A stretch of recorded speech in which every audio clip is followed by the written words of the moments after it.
has, in his book Ash-Shafi, has narrated this khutbah from who? From her daughter Bibi Zainab, salamullahi alayha.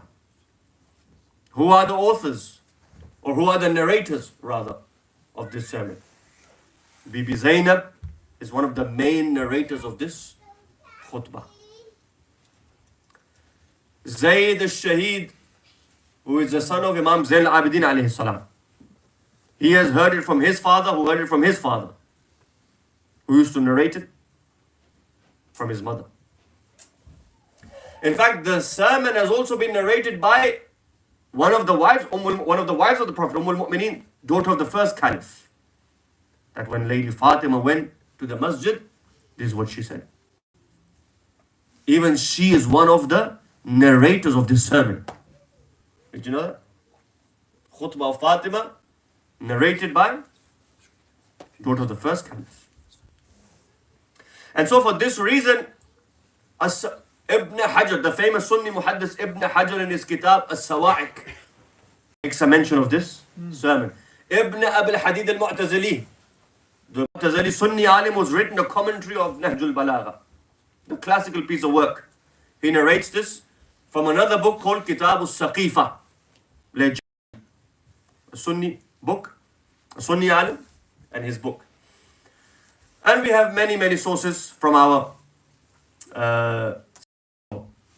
the point being that this sermon has always existed throughout, sometimes a lengthy version, sometimes a shorter version, yet it has always been there.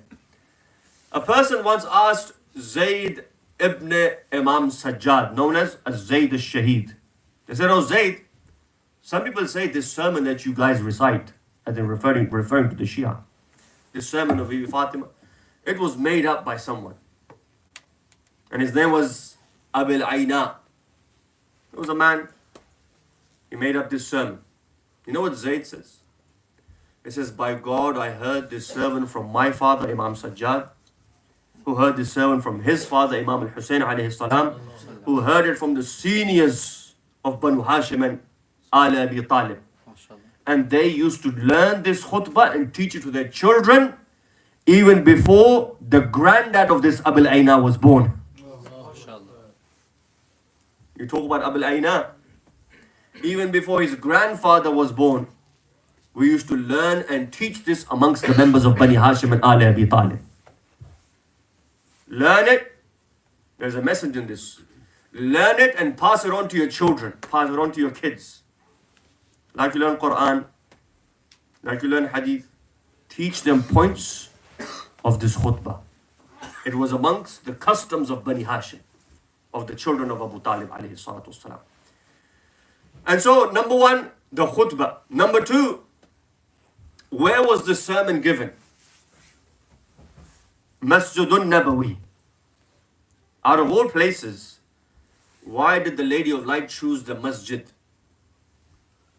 You know, when she found out that Fadak has been taken from her, the narration says she puts on her veil and she comes out of her house.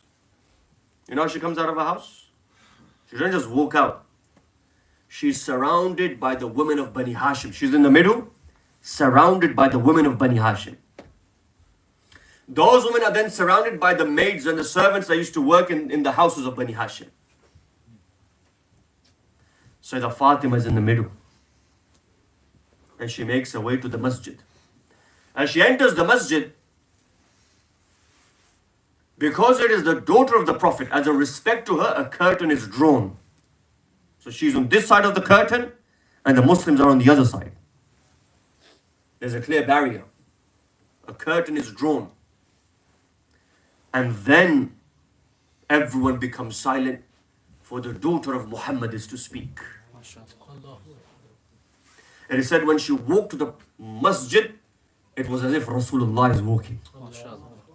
When she spoke in the masjid, it was as if Rasulullah was speaking. There's only two daughters in this dunya that spoke in the lahja of their father. Fatima speaks in the lahja of Muhammad. Zainab speaks in the lahja of Ali ibn Abi Talib. And when the Prophet goes to Mi'raj, Allah speaks بِلُغَةِ عَلِيَّ ibn Abi Talib. Allah subhanahu wa ta'ala also spoke in the lahja, in the way of Amir al-Mu'minin alayhi salam, how he used to speak. But why masjid? She found out Fadak, which was gifted to her by Rasulullah. And Ibn Hajar in his Sawa'iq says what? That Fadak was in the possession of Fatima, and the first caliph took it of her. What does that tell you? The fact that he says he took it of her means it's hers. Because when something is in your possession, you don't give the witness. If I have the keys to my car in my pocket, and you say, well, that's mine, who has to give the evidence, me or you? Al-bayyanatu ala al-mudda'i. As the hadith says, the claimant must give the bayyana, must give the proof in Islam. It's in my possession, so you bring the proof. Fadak was in the possession of Fatima.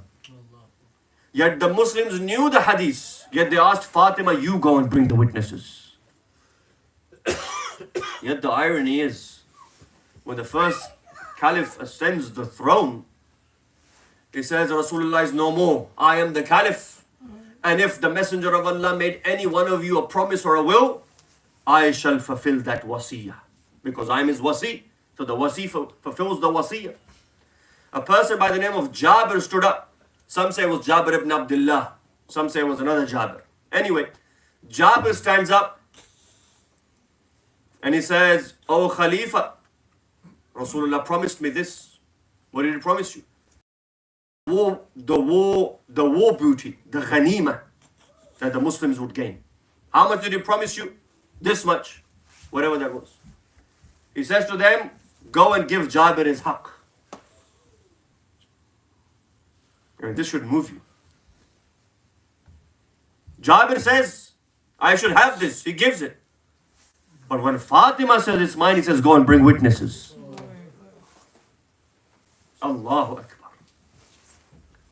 The daughter, the beloved bint al-Nabi. You know what Bibi Fatima said in that sermon? Which we'll get to. She says, even if Fadak wasn't mine, which it was, even if it wasn't mine, if I asked you for it, it was wajib on you to give it to me. And so she finds out Fadak is usurped, is taken, ghasb. She comes into the masjid. This masjid is one of the most prime and central places of religion of Islam. When Rasulullah migrated from Mecca to Medina, he did his hijrah. One of the first things he did was to build the mosque, Masjidun Nabawi. And everyone participated in the building of this masjid.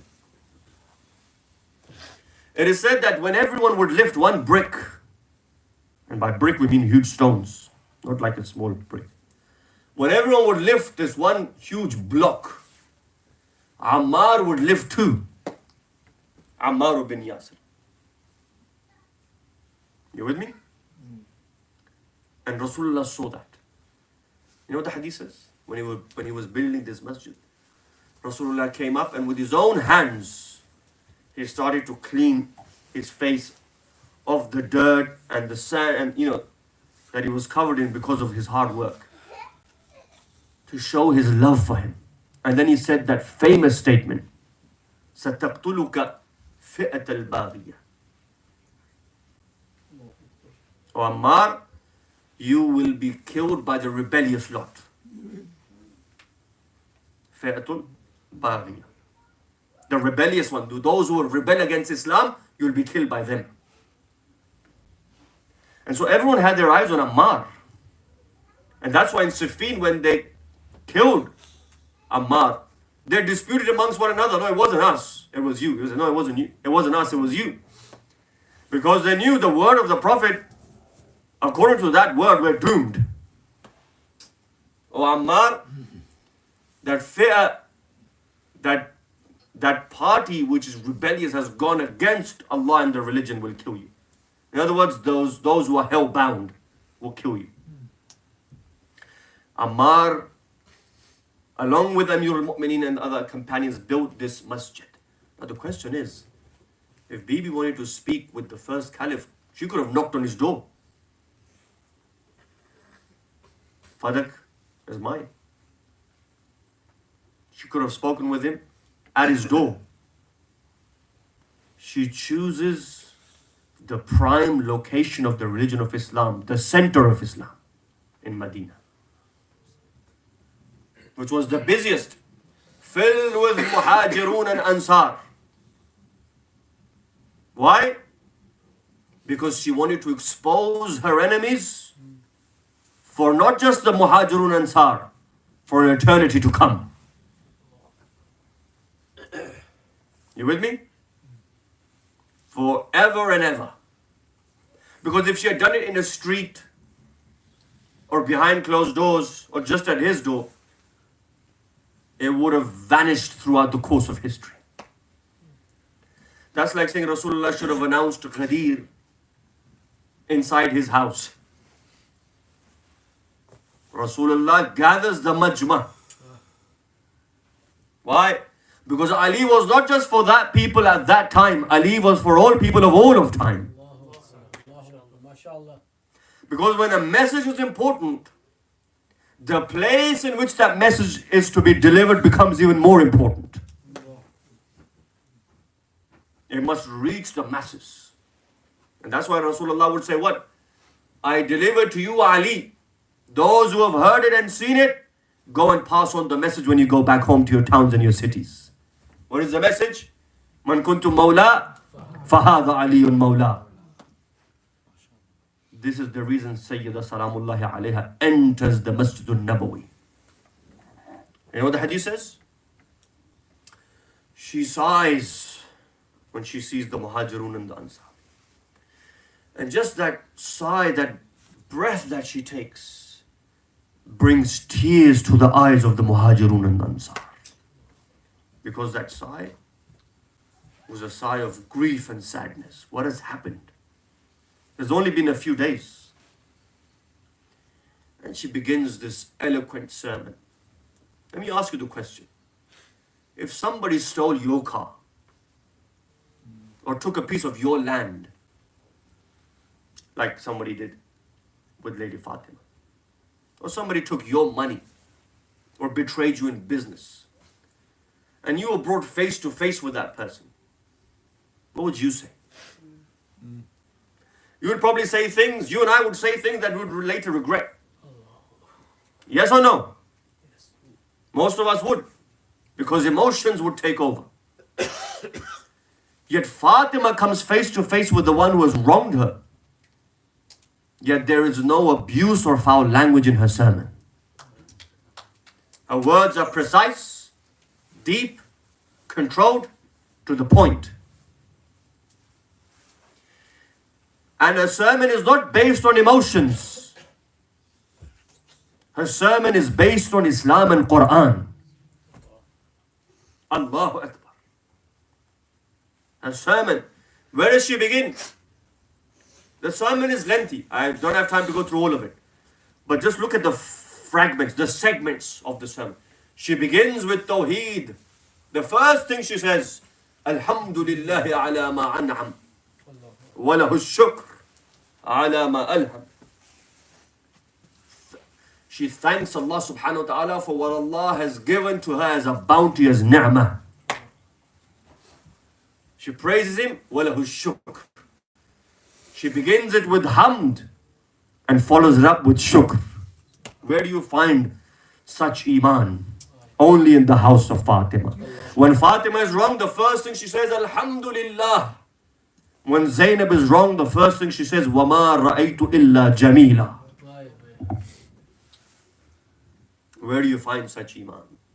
Except in the house of Muhammad wa Ali Muhammad. That's where you find it. She begins with Tawheed.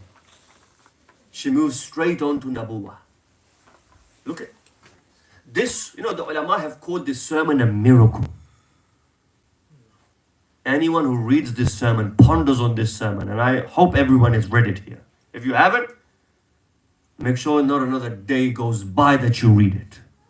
As a Shia, if you have not read the sermon of Fatima from the beginning to the end, then you ought to ask yourself the question, where have I been wasting my time?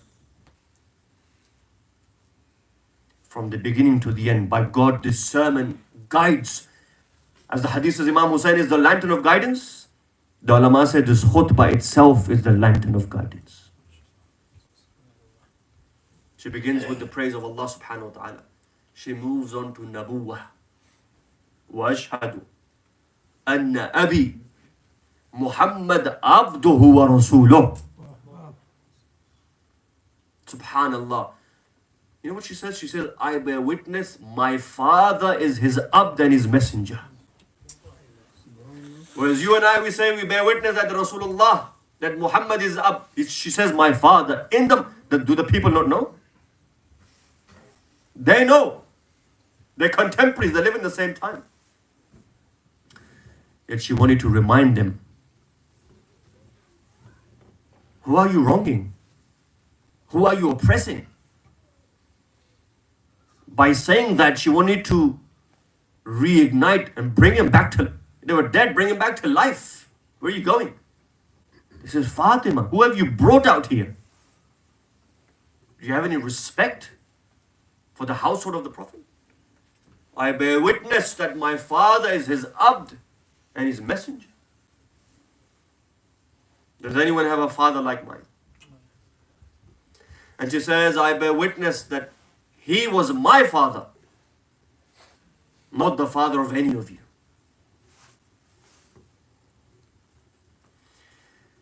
اختاره قبل أن أرسله. This is important. Then she says, Allah chose him before he sent him. Allah chose. What does that mean? What does that even mean? Allah chose him before he sent him. It means that he was always in the plan of Allah subhanahu wa ta'ala. The Prophet was always in the plan. It's not that he was sent and tested and tried and, okay, he's good enough, now let's make him a prophet. That's not our definition of prophet. For us, a prophet is born a prophet and imam is born an imam. He may announce it later. It's not that he's 40 years later, some of the Muslims, according to their theology, the Prophet 40 years can sin, but then after that he's saved from sins. That is not the Shia theology. Shia theology is the Prophet is sinless from the very first day he's born. In fact, from the very first day his light is created. أَوَّلُ مَا خَلَقَ. This is what the lady is saying. That my father was created a Nabi, chosen already on the arsh of Allah, in that world of light, alam and nur. Then he was sent. You know when you go to a supermarket, you want to choose one of, you're choosing fruits. You're choosing a watermelon. You look at the characteristics. Heavy, big in size, green. You cut it open, it's red. Some of them let you taste it. It's all good, yeah, I'll buy this one. You choose something. You choose furniture. You look at what's the best, what looks good. You leave everything behind and you choose one. This is how Allah chose the messenger. He glanced at the people. He found no one worthy of Nabuwa except Muhammad, so he chose him. And then the hadith says he glanced at the earth for a second time. He found no one worthy of Imam and Wilaya except Ali ibn Abi Talib, so he chose him.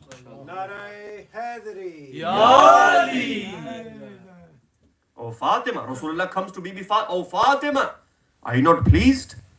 That Allah glanced at the earth and he found no one worthy to take his Nabu except me. And then he glanced at the earth for a second time. He found no one worthy of taking Imam and Wilaya except your husband Ali ibn Abi Talib. What does that mean? It means that Nabuwa did not make the Prophet great. The Prophet was already great that Allah gave him Nabuwa. Imama did not make Ali great. Ali made Imama great. And I always say this, it is not Ali ibn Abi Talib who honored caliphate. it is not caliphate that honored Ali. Ali honored the seat of caliphate when he sat on that seat. He comes, he steps on the first, second, third step, and he sits in the position of the Prophet. Because the previous Khulafa would not do that. Out of respect, they would sit on the first, second, and third. Ali ibn Abi Talib sits right in position of the Prophet. To tell the people that I am the nafs of the Prophet. Ayatul Mubahala. So the Zahra begins with Islam. So the Zahra moves on to Risala. Then she moves on to Ahkam. She speaks about Salah. She speaks about Sawm. She speaks about Hajj. She speaks about Zakat. She speaks about Jihad. وَجَعْلَ اللَّهُ إِيمَانًا تَطْهِيرًا لَكُمْ مِنَ الشِّرْكِ. Allah has made Iman for you. Why? To cleanse you from shirk. Because they were all polytheists before. They were all mushrik. Allah saved them. How? He gave them Iman. Then she says, Allah made you pray. Why? To destroy your kibr, your takabbur. Because a man who has arrogance, his head is high. Allah makes him put his head on the ground. That takabbur is killed.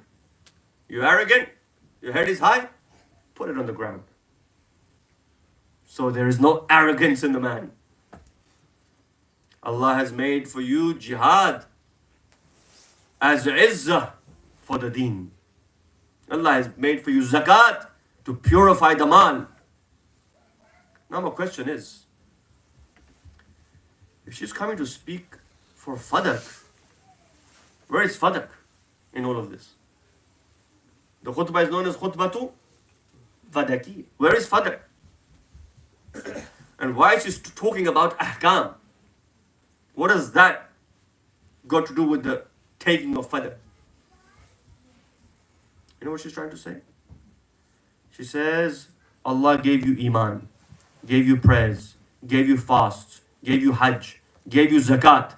But all of that is rendered useless if it does not accompany the wilayat of Muhammad wa ali Muhammad. All of that is rendered useless if it comes at the cost of upsetting me, Fatima. That ahkam must come through us. We are the ones who will teach you salah and sawm and hajj and zakat and jihad. We'll teach you that. She explains the philosophy of the ahkam. The philosophy behind each and every act of worship. وَإِطَاعَتَنَا نِظَامًا لِلْمِلَّةِ. And look at the nail in the coffin. And our obedience, the obedience of us, Ahlul Bayt alayhimus salatu wasalam, is a system, a nizam for the community. You see, for any community to function, you need a system. You can have a huge community, but if there's no system, that community won't function. She says, the system of this community, the ummah, is ita'atuna ahlul bayt. Is obedience to us ahlul bayt. Wa imamatana amanun lil furqa. And that imamah of ours, that leadership, is the point of unity of this ummah. If you don't want to be divided in sects, if you don't want to be divided at any level, at any position, or in any department, that point of unity is the imamah. Who's she talking about? Amirul Mu'minin alayhi salam. By God, had Ali ibn Abi Talib become that leader, we would not have these sects today. Had Ahlul Bayt been given that chance to rule and propagate the true Muhammadan religion, the Alawi Islam, the Fatimi Islam, the Ummah would not be in a state that it is today. Learn this today from the khutbah of Fatima. So the Zahra's khutbah is not limited to that time. It transcends time.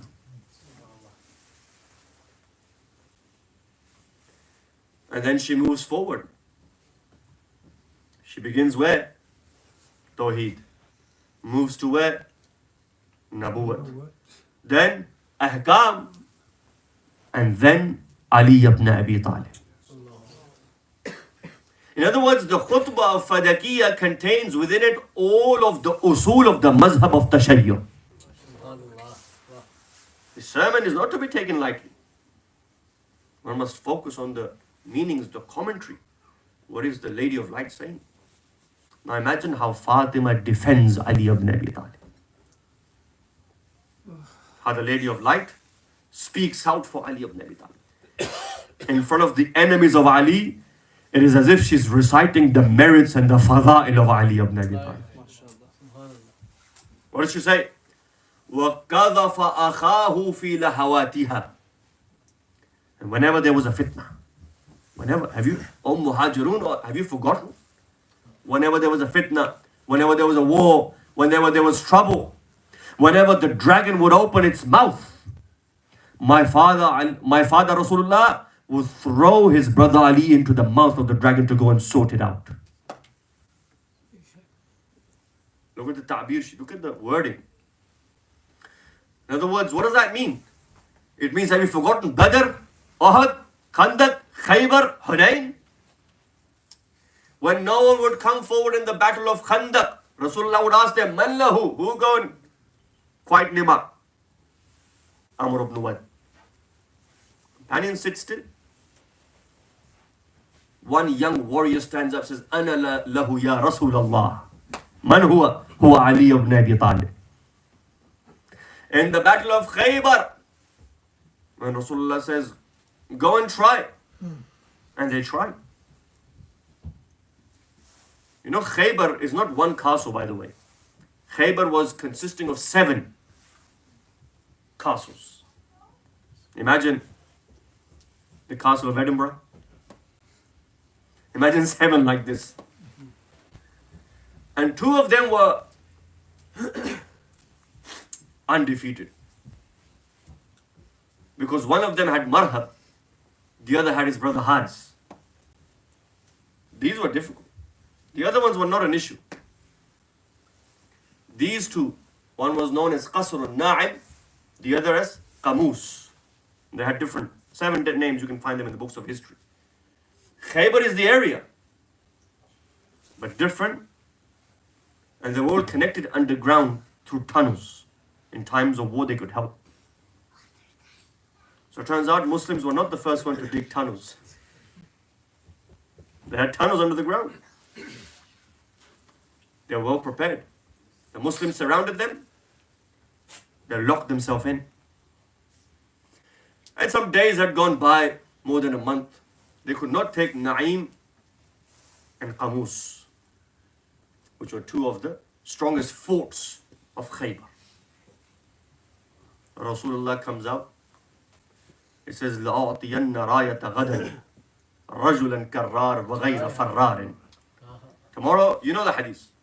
Tomorrow I'll give the alam to the one who has never fled from the place of battle. Because people had fled. And you know, Ibn Abil Hadid, the Sunni Mu'tazili alim, was written the commentary of Nahj al-Balagha, Sharh Nahj al-Balagha. He says, In ansa la ansa lalladhayna taqaddamah. He says, even if I was to forget everything, I could not forget the running of those 2. Sunni alim. Why? Because they knew very well that running from jihad is a major sin. So I can forget anything. That I cannot forget.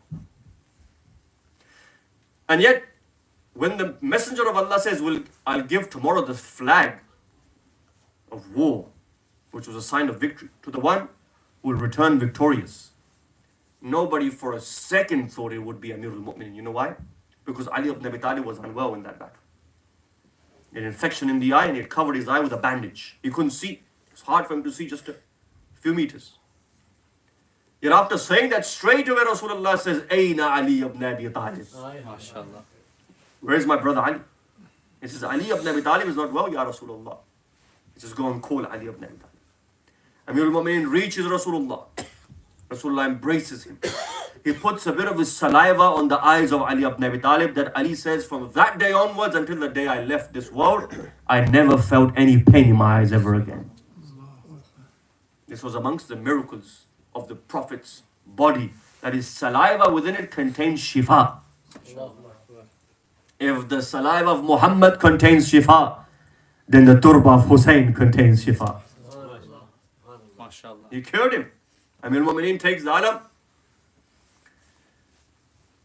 You know, when you do Nara Haydari, you know what the history of that is? It's here in Khaybar. Who was the first one to do Nara Haydari? Amir al-Mu'mineen comes in front of Marham. Marham comes out, he does a Nara, which was called as a Rajas, where they would recite and they would shout their name. I am this and I am that. Once his Nara is done, now Ali does his Nara. Ana alladhi sammatni ummi Haydara. This is where Nara Haydari comes from. I am the one whose mother named him Haydar in the battlefield. Amir al-Mu'mineen alayhi salatu wasalam, despite the fact that he's wearing two chest plates and he's wearing two helmets made of stone, the Dhul Fiqar of Ali ibn Abi Talib does what it does. And he comes down. Amir al-Mu'mineen alayhi salatu wasalam in that war was victorious, where Rasulullah had started to become upset that the position of Islam is now compromised. You know, if the soldiers keep running, or let me rephrase that, if the leaders keep running, the morale of the army drops. Soldiers can run, the flag bearer should never run, because everyone's looking at the flag. And that's why, you know, when wars take place, the first thing you do, you take land, you put your flag there. Oh, we've taken 5 kilometers or 10 kilometers, we'll put a flag. Is important. Doesn't matter what side you're on. And so the flag was given in the hands that Rasulullah knew that Allah has written victory on those hands. What does Sayyidah Zahra say? قَذَفَ أَخَاهُ فِي لَهَوَاتِهَا.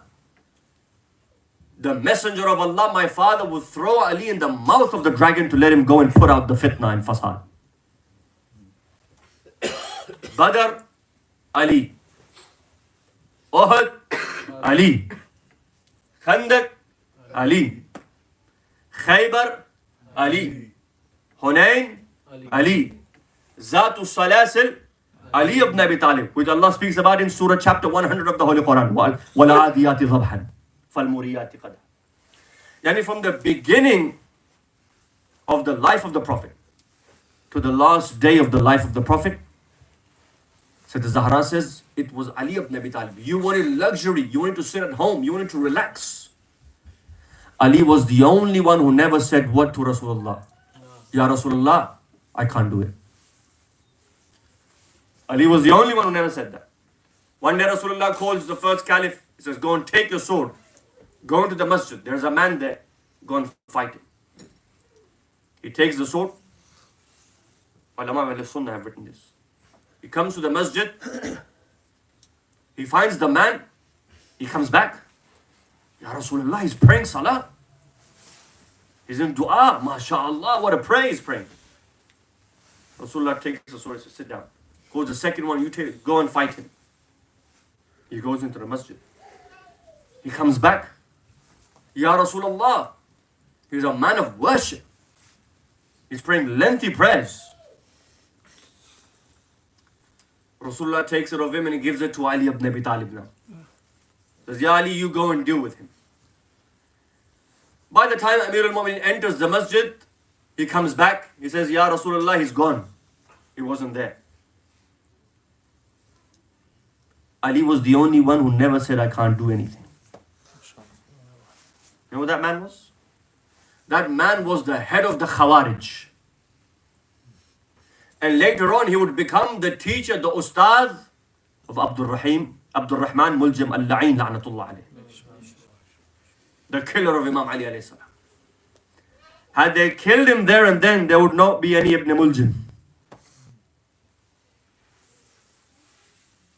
When the Prophet says something, it is to be done. Look at the stages of the sermons of Lady Fatima. She begins with Allah. She comes to Ali. Now the last part of this sermon is Fadak. This is where I want to end and come to Messiah. The last part of this. And the whole sermon is known as the sermon of Fadak. Yet the Lady of Light only dedicates the last portion. Because she was not there for a piece of land. She was there for the principles of Islam. She was there to teach them the true Muhammadan Islam. The true faith. She looks at it. She says, how is it that you can inherit your father and I can't? And then he comes out, she recites Quran, verses of the Holy Quran. Did Solomon not inherit from David? Or warisa Sulaymanu Dawood? Do the Anbiya not have inheritance? Bibi Fatima recites Quran. What does he give in Jawab? A hadith. Which is a doubted hadith. He says, we have heard the Prophet say, نحن معاشر الأنبياء لا نورث ما تركناه صدقة. We the prophets do not leave behind inheritance. Whatever we leave behind is charity. Question.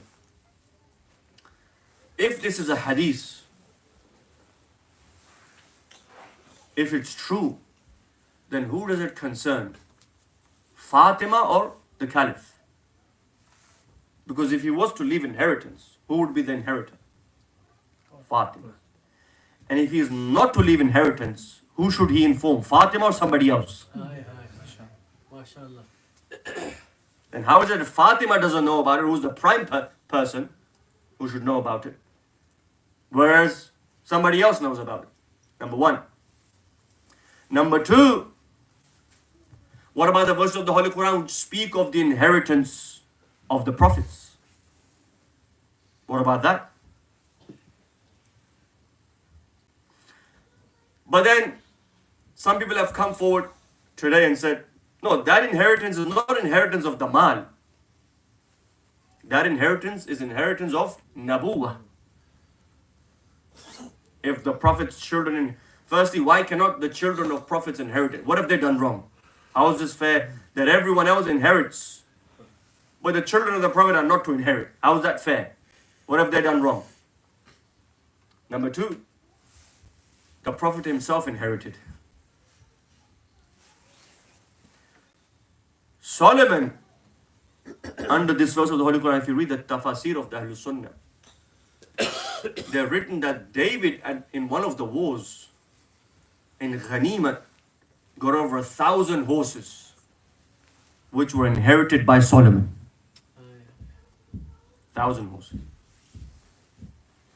The maid in the house of Rasulullah by the name of Ayman came to the Prophet in inheritance from his father, Abdullah, salamullah alayhi. So the Prophet inherits and leaves behind inheritance.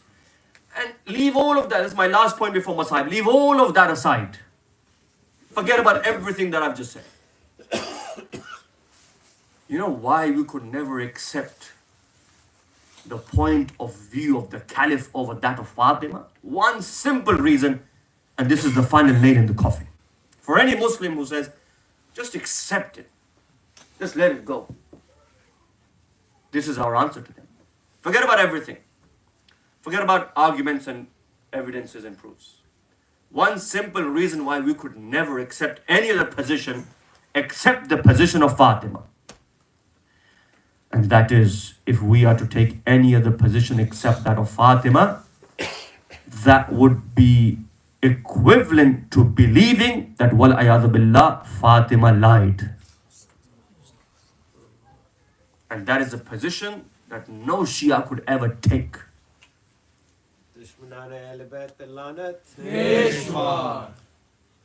This is the bottom line.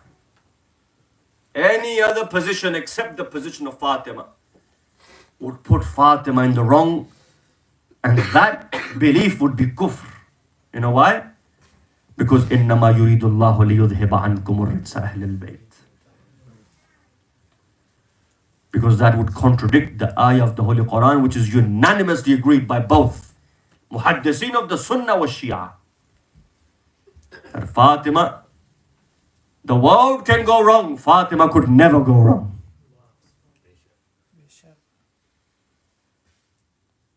And yet Fatima was wronged. And yet Fatima was deprived. And yet Fatima was hurt. Allah. Fatima came in empty-handed. She had to leave with empty hands. Ajrukum ala Allah. Just take yourselves to Jannatul Baqi. MashaAllah, how many Zaireen go to Karbala for Imam al-Hussein? How many Zaireen are in Mashhad and Najaf? It's the Shahadat of the Lady of Light, and there is no one to go and shed tears on the qabr of Fatima.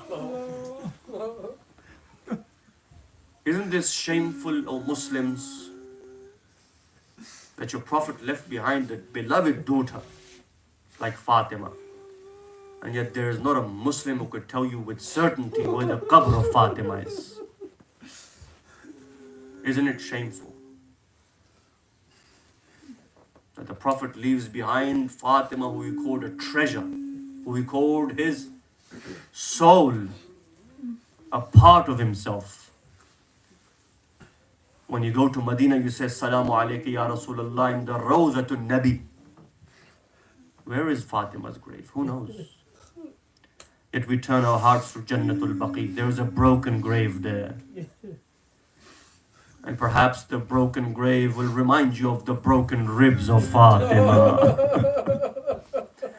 Ajrukum ala Allah. Allow me to recite the tragedy of the door tonight. It is indeed the most difficult tragedy. There are Shia around the world who find this tragedy the most difficult one to handle, to listen to. But just take yourselves to that particular street in Medina where there was a house in flames. That door which Rasulullah would kiss, that door which Rasulullah would respect. That door in front of which Rasulullah would stand and say, Salamu alaykum ya Ahl Baytin Nabuwa. Today, that day, that door is up in flames. You know, when they used to see Imam al-Hasan alayhi salam cry so loud, they said to Imam Hassan, Oh Hassan, what is it that makes you cry? Your father Ali cries, but he doesn't cry like you. Your brother Hussein cries, but he doesn't cry like you. There's something different about your crying. You know what Imam al-Hasan says? He says, had they seen what I saw, they would have cried like I have. Because my father did not see what I saw. My brother did not see what I saw. He said, Maulana, what did you see? He says, I remember the day when my mother was surrounded by these enemies. And I remember the day when they came to her and they surrounded her house, and I called for help and no one would help. And I remember when my mother would grab my father Ali, and she would not let them go. He says, I remember when one of the tyrants, he picked up a whip and he began to lash my mother Fatima. Ajrukum ala Allah. May no son see his mother in this state. Ajrukum ala Allah. You know, the tyrant himself says, I wrote a letter to Sham, to the tyrant of Sham, and I told him what I did. He says, I brought fire to the door of Fatima. I was told that Fatima is in the house, but I ignored that warning. And when the door had burnt, and I was sure Fatima is behind the door, he says, at that moment I kicked the door onto Fatima. In the sense that Fatima was now behind the door and the wall. Imagine holding a burning door. Not only are you injured, your hands are burnt. It is said that Sheikh Abbas Qummi in his book Baytul Ahzan, he says Fatima dropped on the door and the door fell on Fatima. And the men entered the house, they stepped on the door. Fatima was on the ground. The door was on Fatima, and the people stepped on the door. Ajlukum ala Allah. Allow me just to say this one last point. It is said that Fatima injured stood up. This tyrant, the second tyrant, he says now the Fatima stood up. And when I saw the daughter of Muhammad in front of my eyes, he says something overtook me. I remembered Muhammad. I remembered Rasulullah. All of a sudden I had a change of heart. I did not want to do anything to her. But then the bughz of Ali in my heart came back. The hate that I had for Ali ibn Abi Talib came back. And I said to her, move out the way and let me take Ali. She says, by God, I will never let you take Ali. He says, at that moment I raised my hands on Fatima. Ajrakum ala Allah. Where do I begin and where do I end the tragedy of Fatima? The Lady of Light came to the qabr of Rasulullah. I leave you with this. Fatima comes to the grave of Rasulullah. She takes with her the Abba of Rasulullah. She places the Abba on her head and she says, Ya Rasulullah, this is what they have done to your Fatima. And as she's about to curse the people of Medina, Amirul Mu'mineen sends Salman, oh Salman, go and tell Fatima to not to curse the people of Medina. For if she curses, everything shall be destroyed. But Fatima refrains when Salman comes and he says, oh Fatima, Ali says that he asks you because of Ali that you do not curse the people of Medina for your father's sake who was Rahma lil Alameen. Ajalakum ala Allah. It was these days that Amir al-Mu'mineen would lose Fatima. He lost Ali and now he is to lose the daughter of Muhammad. Do you know how he buries her? According to the wasiyat, she says, Hannitni bil-layl, ghasilni bil-layl, kafinni bil-layl, wasalli alayya wa dafinni bil-layl. This was the wasiyat of Fatima. Ask the Muslims, why did Fatima not want anyone in the companions to be there? Anyone from the Ummah to be there? What does she say? She says, oh Ali, give me a shroud at night. Oh Ali, pray upon me in the night. Oh Ali, give me ghusl in the night. Oh Ali, bury me in the night so that no one knows where my grave is. Do you know what the ulama say? They say the fact that Fatima says, bury me in the night makes sense because she did not want anyone to realize where the grave of Fatima is. The fact that she says, you pray upon me and you bury me and you give me kafan in the night, that makes sense. But why did Fatima say, Ghassilni bil-layl ya Ali? Oh Ali, give me ghusl in the night. Because no one could get involved anyway. Only Ali could give ghusl to Fatima. Do you know why? The ulama say why? They say because she had so many wounds on her body. She did not want Ali to see her wounds. And for this reason, Asma says that when Ali was given ghusl to Fatima, there was a time that we heard the screams of Ali. When he was giving ghusl, I came running in. I said, Ya Ali, what happened? He says, oh Asma, Fatima had not told me about her injuries. ألا لعنة الله على القوم الظالمين وسيعلم الذين ظلموا أي منقلب ينقلبون والعاقبة للمتقين إنا لله وإنا إليه راجعون.